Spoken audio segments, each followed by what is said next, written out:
Welcome back to the ranking of Naruto games! The show where we play and rank every single Naruto game out there, and today we're looking at the last remaining Naruto games on our list, so we'll be able to start next year with Naruto Shippuden. And we're looking at a fan favorite today, Naruto Broken Bond, but before we do that, we have to play the last Ninja Council game on the list, which has been my least favorite series by far.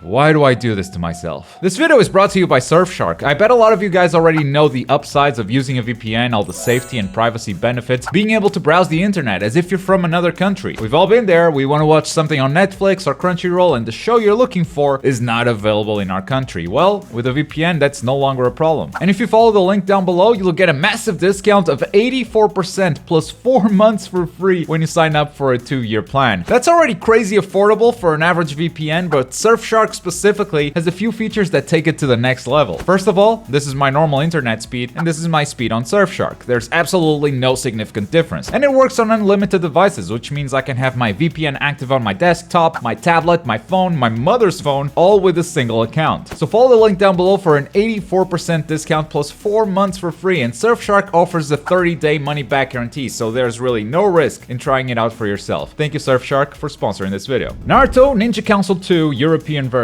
But Globku, didn't you already rank Ninja Council 2? Yes, I did, but not the European version, which is a completely different game. In fact, this game in Japan was called Ninja Council 3, and the Ninja Council 3 that we reviewed last time in Japan was Ninja Council 4. You know, because Ninja Council is garbage. So might as well make the naming as confusing as possible. Though to be fair, this is probably the best Ninja Council I've played up to date. Right off the bat, the starting menu greets us with some 8-bit metal. This game ain't here to mess around. And before you even start, there's an entry that says drawing, where you can graffiti the Hokage faces with a touchpad if you want. You also unlock character pictures to draw on later as you play the game. And it doesn't stop at the starting menu. The soundtrack kept on delivering really good bangers until you reach this level.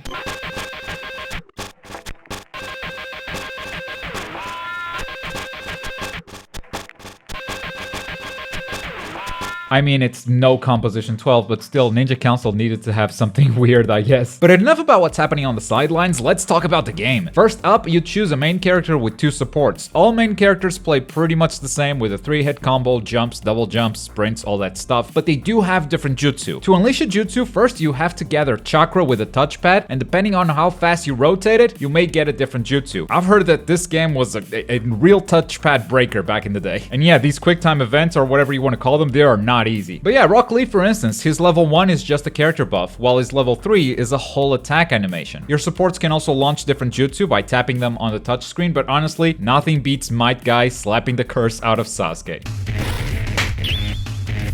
That slap, it's just so raw. And this time you don't have just a couple of levels that are recycled and repeated throughout the entire game. Instead, every level is unique and crafted with its own gimmicks and its own unique boss fight at the end. The levels are also relatively open. There's some good verticality and exploration possibilities, though I'd say that this game, if I was to complain about something, is that it's missing some kind of collectible. There's just not a lot of incentive to explore. All you can find are these Konoha marks, which after you get 100, you gain an extra life, which basically means if you die, you can restart from the latest checkpoint instead of having to replay the whole level. It's like if Sonic only had rings as collectibles. That wouldn't really encourage you to explore, you just speed run into the end of the level. What I'm saying is this game is missing some Chaos Emeralds. But yeah, it feels a lot better than previously, and the levels can definitely surprise you once in a while. For instance, when you click this video, did you expect to see Sasuke snowboarding? Because I sure didn't expect that. Or maybe a platforming level where the smoke randomly appears and completely inverts your controls. Sometimes mid-air. Terrifying stuff, really. And then the boss fights. They usually come in 2 phases. You fight them with a touchpad minigame in the middle of a level, and if you succeed when you reach the end of the level and actually fight the boss, they'll have less health than usual. And all of these boss fights are unique. I'd say most of them aren't that big of a deal difficulty-wise, but I did die to Spider-Man more than I care to admit.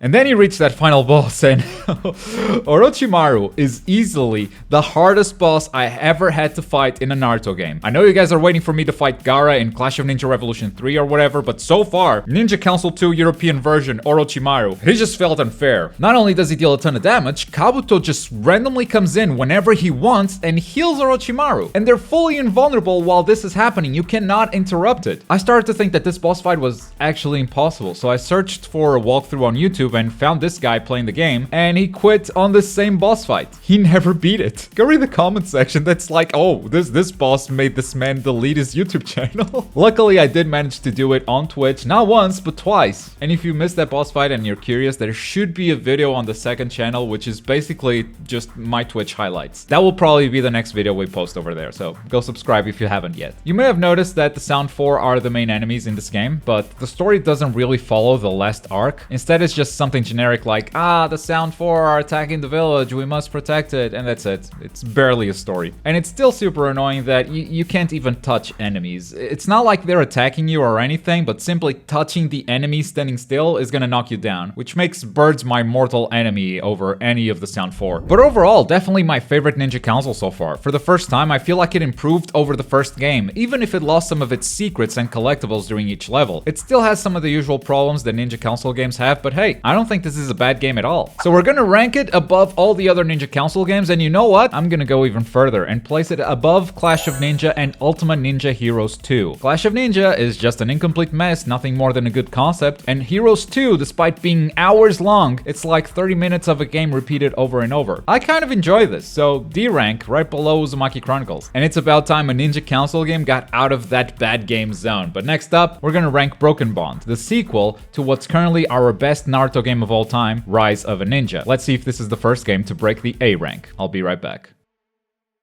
Nope, I can tell you right now that this will not be our first A rank in the ranking of Naruto games.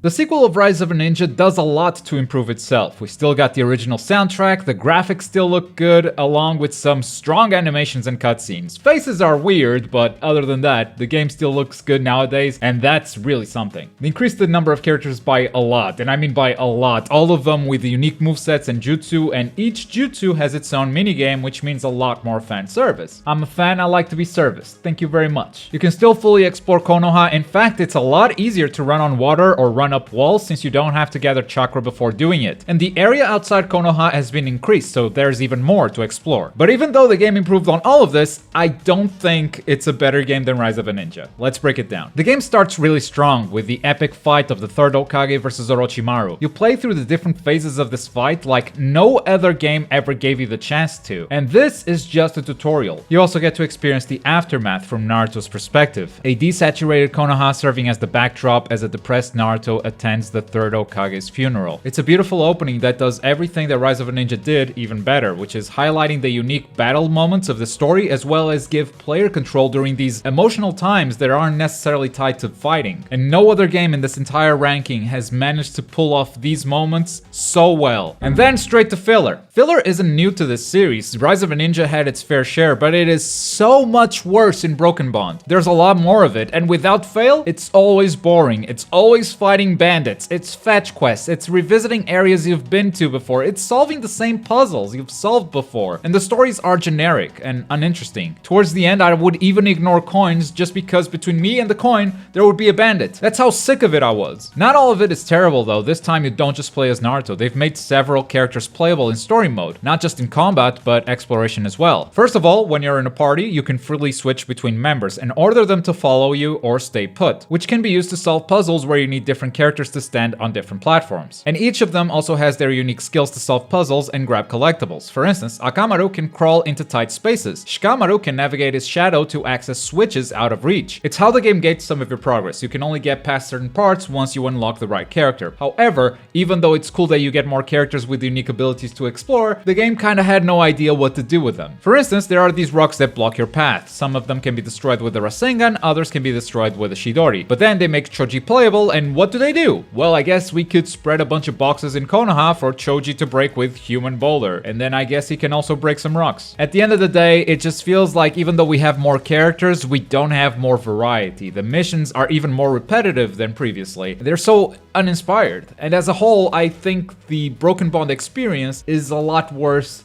than my Rise of a Ninja experience. Movement is still weird for platforming, same as Rise of a Ninja really. The momentum feels off, like there's a big wind up to reach top speed, but as soon as you hit the jump button, the character is suddenly flying. Makes a lot of the platforming sections feel bad. But like I said, not everything is worse. There are a ton of minigames this time around to varying degrees of fun, especially in Tanzaku Town. You've got the shuriken minigames, aiming, fishing, etc. And the real story missions are still really really cool. It wasn't just the funeral scene that we talked about earlier. Every time this game goes back to canon, it's still some of the best retelling of the Naruto story I have ever seen. And I've seen a lot. Here's a great example. When Itachi uses the Tsukuyomi on Sasuke, you get to navigate this confusing maze and relive Sasuke's worst memories. It puts you in the shoes of Sasuke going through that terrible experience, something the anime didn't really do. You know he's going through something, you see his memories popping back up, but to actually get your hands on the character in that moment and kind of play through that experience, that's something special. And even the smaller moments, like there are some mini games to learning the Rasengan. And these unique gameplay moments, crafted specifically to enhance each moment of the story, were exactly what made Rise of a Ninja so great, and where Broken Bond still excels. There are no original anime cutscenes anymore, unfortunately. It's all in-engine cutscenes with quick time events, which is a downgrade in my opinion, but still, these story missions are awesome. The main problem with Rise of a Ninja was its combat. It was just not great for multiplayer, and this is where Broken Bond improved the most, in my opinion. If I was to rank Rise of a Ninja story and multiplayer separately, I would give the story an A rank and the multiplayer a D, maybe even worse. Broken Bond's story may have fallen to a B rank, but the combat in multiplayer has definitely risen. No longer can you mash substitution to get out of a combo. It's now a timed button press. You can still do it mid-combo. It's really not that expensive on Chakra, which still makes this combat system a substitution festival at higher levels where people have figured out the timing, but it's much better for sure. A lot of the hitbox issues were fixed, and that's impressive given the roster is much bigger now, though in my opinion,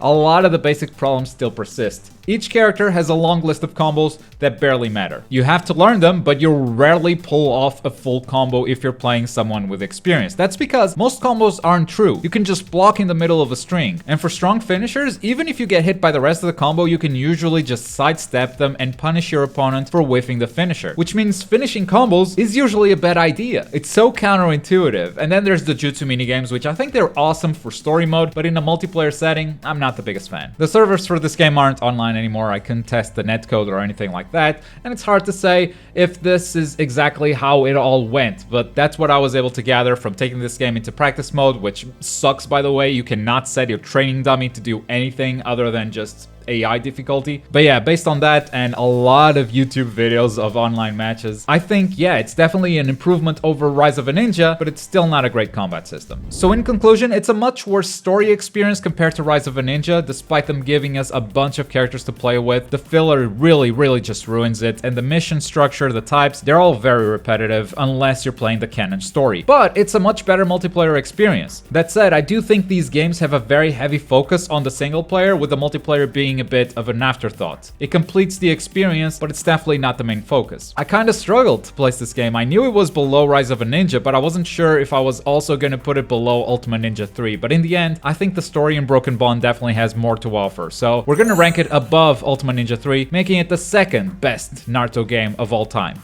At least for now. And that's gonna do it for this series in 2020. I lied at the start of the video, there's actually one more Naruto game to rank, that being the first Storm game. So the first video of the ranking of Naruto games in 2021 will be ranking all the Storm games. That's right, all of them in a single video. A lot of you have been waiting for Storm, so we're gonna kick all of those games right out of the park in the first video of 2021. A lot of you were also waiting for Broken Bond, and I don't know if my placement is somewhat of a hot take. I really have no idea, so let me know if you think I judged it fairly in the comments down below. Don't forget to check out today's sponsor, Surfshark. Follow the link below for an 84% discount plus 4 months for free. And as always, thank you very much for watching. My name is Globku, and I'll see you next time. Bye!